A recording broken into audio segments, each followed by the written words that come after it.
Okay, we all know China's economy isn't doing well, but just how bad is it? That's the tricky part. Third quarter data is out, and one analyst based in Hong Kong took a deep dive into it. What he found were some troubling irregularities: a widening fiscal hole, rising taxes, a silent wave of money printing, fast declining consumption. All right, so first things first, let's talk about the fiscal picture. Let's talk about CCP's dangerous deficit. By the end of September, fiscal deficit has grown to almost 9 trillion yuan against a 19 trillion revenue. So China's fiscal deficit ratio has soared to 45%, the highest in history. The right lower corner is the fiscal deficit ratio. As you can see, the deficit has been growing steadily over the years. It was 37% last year, and before COVID in 2019, it was 20%. But here's the catch. The fourth quarter is always the government's peak spending season. All kinds of procurement, infrastructure payments, and municipal projects must be completed and paid for before year end. So that means my annualization for the year, based on September year to date, is too optimistic. And the final deficit ratio for the whole year, this year, 2025, will most certainly reach 50%. So a 50% deficit ratio means Beijing's revenue can cover only 2/3 of its expenses. And this has pushed Beijing to compensate for its deficit by, one, raising taxes, and two, printing money at the same time. So now let me talk about raising taxes. So since the end of last year, the pressure to collect more tax has hit every corner of Chinese society. Now, the tax squeeze eventually show up in fiscal revenue data. So let's compare tax revenue growth for the first 3 quarters for both 2024 and 2025. On the left is a column that highlights the 5 major taxes for the first 3 quarters of 2024 when compared with the year before, 2023. And then on the right is the first 3 quarters of 2025 and its growth compared to the year before. So last year's first 3 quarters saw 3 of the 5 main tax categories, VAT, corporate income tax, and personal income tax, were in the red, shrinking by more than 4.3%, right, due to economic downturns. But this year, something strange happened. By the third quarter, only one category showed a decline, and that's VAT and consumption tax on imported goods. And you can explain this because consumers are cutting back and people can no longer afford imported luxury goods. And hence the VAT and consumption tax on imported goods fell 5.7% year over year. But the other 4 tax categories reported an uptick. Is it due to an economic boom in 2025? Absolutely not, right? The only reason VAT, consumption taxes, as well as corporate and personal income taxes have turned positive is because of the government's brutal tax collection campaigns, scraping the bottom of the barrel. But this kind of revenue growth is unsustainable. Once the ground is stripped bare, nothing will grow back. It's like cutting to the bones and people will scream. Now, these temporary gains will not last. They will likely vanish next year. And when they do, China's economy will hit its darkest moment. To fill this massive fiscal gap, the CCP has been printing money. So how much debts has it issued? According to China's Central Depository and Clearing Company, in the first 3 quarters of 2025, monthly government bond issuance averaged 2.267 trillion yuan, up 22.3% from 2024's monthly average of 1.844 trillion. And if you compare with 2019, the year before COVID, Beijing is borrowing 3 times more on a monthly basis because it was only a little under 700 billion yuan a month in 2019, right? 698.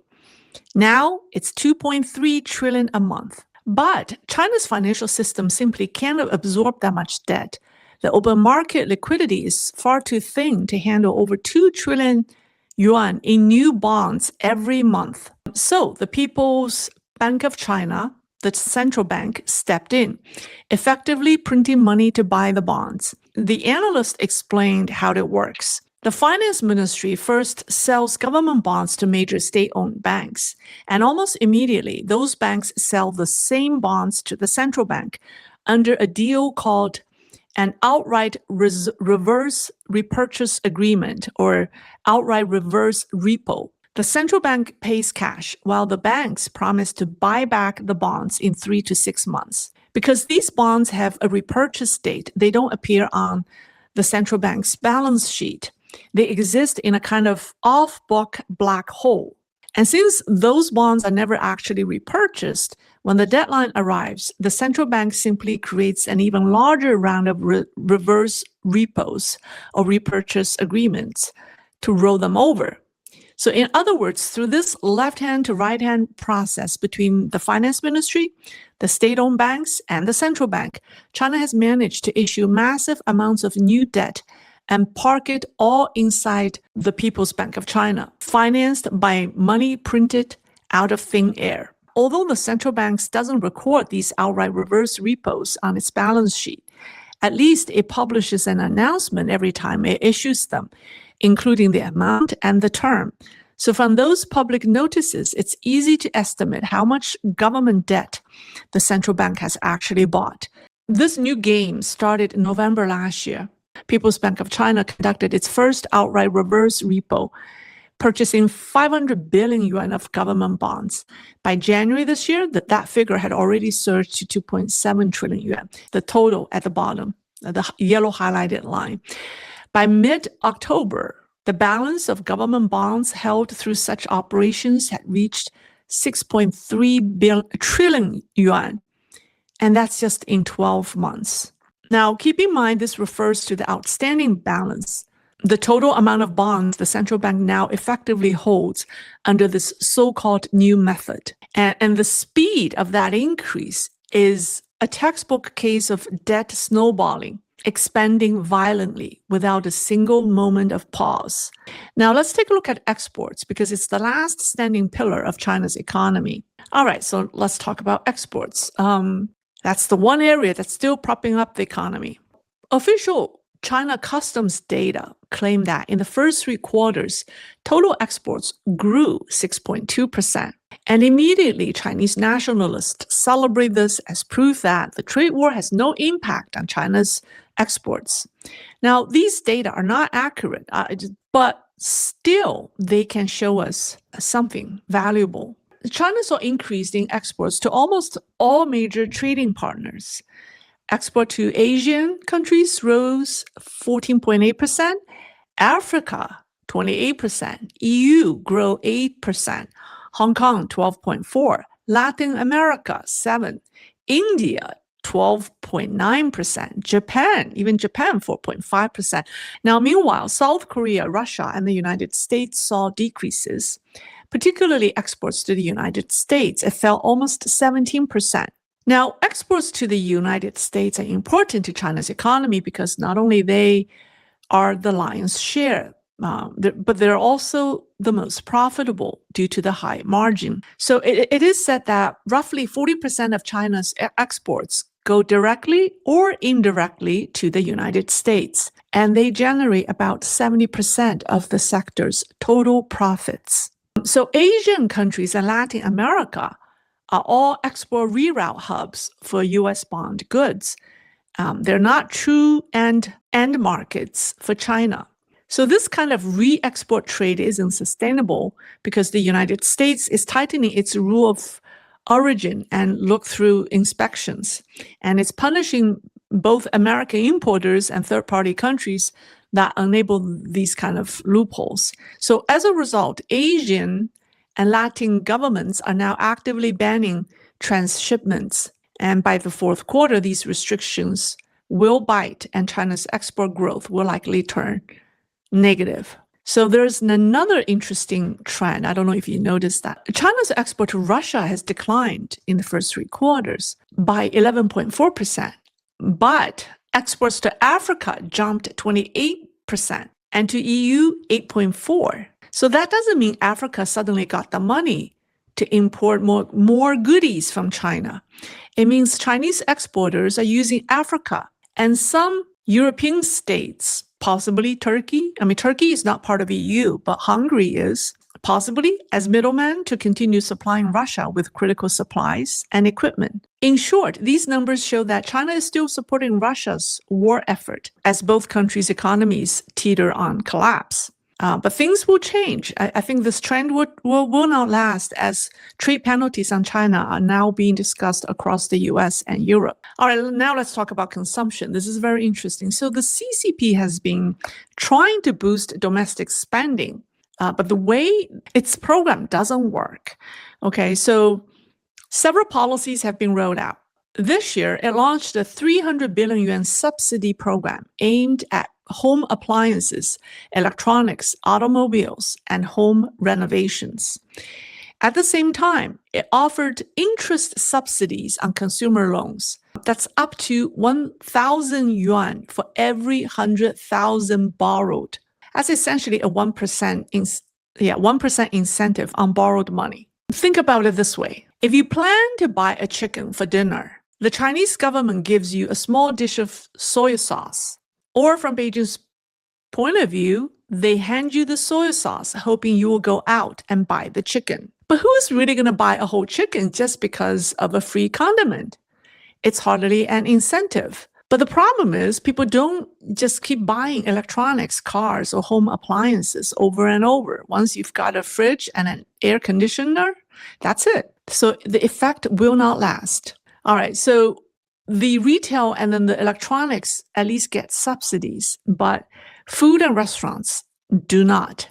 And it's been hard hit by the strictest government anti-banquet policy in history, banning most of the 80 million civil servants from dining out on official expenses. So the truth is, government spending has propped up China's economy. So when you cut government spending, the economy will take a hit. As a result, the white liquor industry is collapsing. Production in the first 3 quarters fell 10.7%, marking the 9th consecutive year of sharp decline since 2017. At this pace, it's estimated that total liquor output may barely exceed 3 million tons in 2025. That's just a fraction of the 2016 peak of 13 million tons.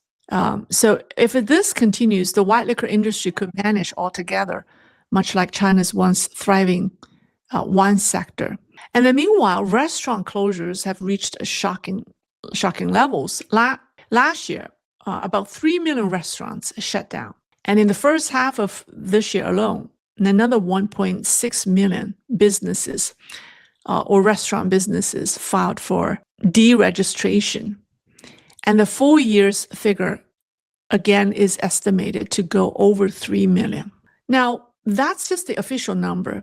Many restaurants, smaller ones, simply close their doors without even filing any paperwork. And assuming each restaurant employs just 10 people, that means over 30 million workers lost their jobs last year, and another 32 million will lose jobs this year, with little hope of finding new jobs. Now, I didn't discuss real estate because everyone knows China's real estate market is in free fall, and the bottom has not been seen yet. And then another sector is investments. I gave you an example of how local government collude with banks to create investment targets by turning mud into money in my last live stream on Tuesday. So you can check it out. It was, that's how they meet the targets. So as far as real estate and investment markets are concerned, I think the engines have died. So now the 3 pillars that make the economy appear stable, tax hikes, money printing, and exports, could also fail in the near future. We don't know when, but we know when that happens, it may happen suddenly.